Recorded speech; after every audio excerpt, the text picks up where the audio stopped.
Hello everyone, welcome back to your Niranjan. आज आपण करताय तोरली संधी, परसवर्ण संधी आणि अनुनासिक संधी. हे सर्व व्यंजन संधीचे टाइप्स आहे. बघा, तोरली संधीचं सूत्र आहे तोरली आणि याचा फॉर्म्युला काय येतो बघा. जर पूर्वपद मध्ये त वर्गातील वर्ण आले आणि उत्तरपद मध्ये ल आला तर आपल्याला काय करायचं आहे बघा.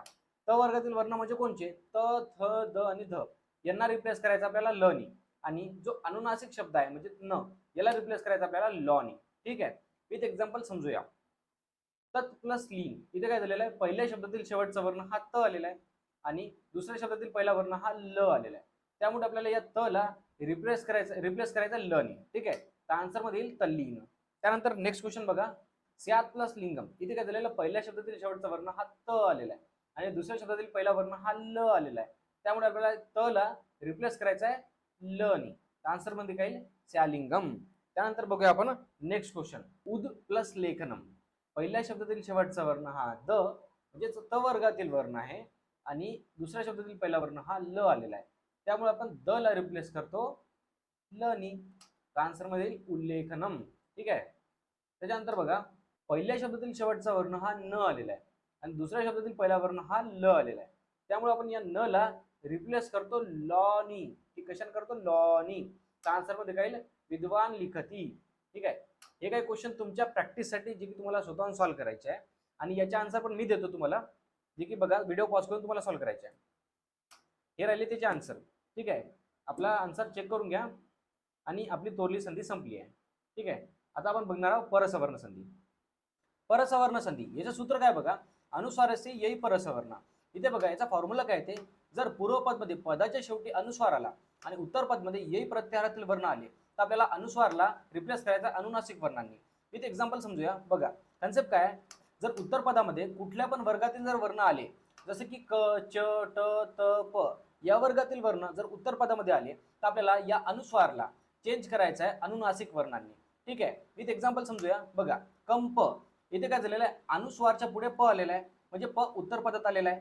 त्यामुळे हा जो अनुस्वार आहे आता हा रिप्लेस होईल प वर्गातील अनुनासिक वर्णांनी, म्हणजेच कोणचा? हा म. तर आन्सर मध्ये काय येईल? कंप. त्यानंतर बघा क्वेश्चन नंबर 2. ग्रंथ, इथे काय झालेलं आहे, अनुस्वारच्या पुढे थ आलेला आहे आणि थ हा त वर्गातील वर्ण आहे. त्यामुळे जो अनुस्वार आहे हा त वर्गातील अनुनासिक वर्णांनी रिप्लेस होईल, म्हणजेच न नी रिप्लेस होईल. तर आन्सर मध्ये येईल ग्रंथ. त्यानंतर बघा क्वेश्चन नंबर 3. संचय, इथे काय झालेलं आहे, या अनुस्वारच्या समोर च आलेला आहे म्हणजे आता अनुस्वार रिप्लेस होईल च वर्गातील अनुनासिक वर्णांनी, म्हणजेच कोणचा? न्य. तर आन्सर मध्ये काय येईल? संचय. त्यानंतर बघा क्वेश्चन नंबर 4. खंड, इथे काय झालेलं आहे, या अनुस्वारच्या पुढे ड आलेला आहे. आता ड हा ट वर्गातील वर्ण आहे त्यामुळे आपल्याला अनुस्वार जो आहे न नी रिप्लेस करायचा आहे. तर आन्सर मध्ये काय येईल? खंड. ठीक आहे, क्वेश्चन नंबर 4 बघा. संदेश, इथे काय झालेला आहे, या अनुस्वारच्या पुढे द आलेला आहे. तर द हा त वर्गातील वर्ण आहे त्यामुळे हा जो अनुस्वार आहे त वर्गातील अनुनासिक वर्णांनी रिप्लेस होईल, म्हणजेच कशाने? न नी. तर आन्सर मध्ये काय येईल? संदेश. बघा क्वेश्चन नंबर 6. इथे काय झालेलं आहे, अनुस्वारच्या समोर ठ आलेला आहे. तर ठ हा ट वर्गातील वर्ण आहे त्यामुळे जो अनुस्वार आहे आता हा न नी रिप्लेस होणार, म्हणजे ट वर्गातील अनुनासिक वर्णांनी रिप्लेस होणार. तर आन्सर मध्ये काय येईल? कुंठित. तर अशा प्रकारे आपण परसवर्ण संधी कंप्लीट केलेला आहे.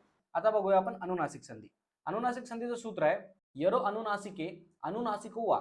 बघा, याचा फॉर्म्युला काय, जर पूर्वपद मध्ये यर प्रत्याहारातील वर्ण आले आणि उत्तरपद मध्ये अनुनासिक वर्ण आले तर आपल्याला यर प्रत्याहारातील वर्णांना रिप्लेस करायचं आहे अनुनासिक वर्णांनी. ठीक आहे, म्हणजेच काय, विथ एक्झाम्पल समजूया. Question number 1. इथे काय झालेलं, पहिल्या शब्दातील शेवटचा वर्ण हा त, म्हणजेच काय? यर प्रत्याहारातील वर्ण, आणि दुसऱ्या शब्दातील पहिला वर्ण हा म आलेला आहे, म्हणजेच काय? अनुनासिक वर्ण आलेला आहे. त्यामुळे आपल्याला त ला रिप्लेस करायचा आहे अनुनासिक वर्णांनी, म्हणजे बघा हा त रिप्लेस होईल न नी. तर आन्सर मध्ये काय येईल? एतन मुरारी. त्याच्यानंतर क्वेश्चन नंबर 2. बघा, पहिल्या शब्दातील शेवटचा वर्ण हा ट आलेला आहे तर हा ट रिप्लेस होईल आता न नी. ठीक आहे, तर आन्सर मध्ये काय येईल? षण्मुखम. Question number 3. बघा, पहिल्या शब्दातील शेवटचा वर्ण हा क आलेला आहे त्यामुळे हा क कशाने रिप्लेस होईल आता? न नी. तर आन्सर मध्ये काय येईल? वाङ्मय. ठीक आहे, त्यानंतर बघा क्वेश्चन नंबर 4. जगत प्लस नाथ, इथे काय लिहिलंय, पहिल्या शब्दातील शेवटचा वर्ण हा त आलेला आहे. आता त रिप्लेस होतो न नी. तर आन्सर काय येईल? जगन्नाथ. आता बघा क्वेश्चन नंबर 5. पिबेत प्लस नरह, इथे काय झालेलं आहे, पहिल्या शब्दातील शेवटचा वर्ण हा त आलेला आहे त्यामुळे आपल्याला त रिप्लेस करायचा आपल्याला न नी. ठीक आहे, तर आन्सर काय येईल? पिबेनरह. बघा आता क्वेश्चन नंबर 6. इथे काय झालेलं आहे, दिख प्लस मुखम, म्हणजेच पहिल्या शब्दातील शेवटचा वर्ण हा क आलेला आहे तर क आपला रिप्लेस होतो घ्न नी. ठीक आहे, तर आन्सर मध्ये येईल दिग्न मुखम. ठीक आहे, त्यासाठी एवढंच आज आपण कव्हर केलेला आहे अनुनासिक संधी, तोरली संधी आणि परसवर्ण संधी. याच्यात जर तुम्हाला काही समजलं नसेल तुम्ही मला कमेंट सेक्शनमध्ये नक्की कळू शकता, मी तुमचा डाऊट नक्की सॉल्व्ह करेल. आतासाठी bye bye. Like share subscribe.